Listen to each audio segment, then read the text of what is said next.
Kreativno-ekspresivni pristup ljubav u pokretu donio je puno toga i sa stručne strane i sa osobne strane.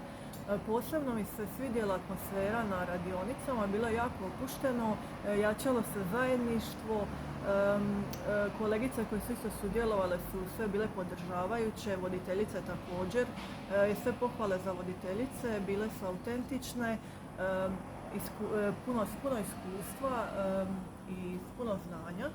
Radionice su bile praktične, najviše smo naučili na svom primjeru, tako da najbolje možemo prenijeti djeci ili odraslima s kojima ćemo raditi.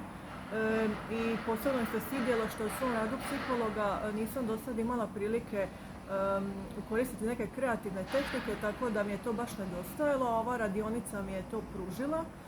I posebno mi se sviđa što je integrativna, znači što ima više tehnika i likovne i plesne i dramske, što se nisam do sad s tim susrela. I dodatno me osnažilo jer se ne osjećam osobno kreativnom, pa me to malo osnažilo.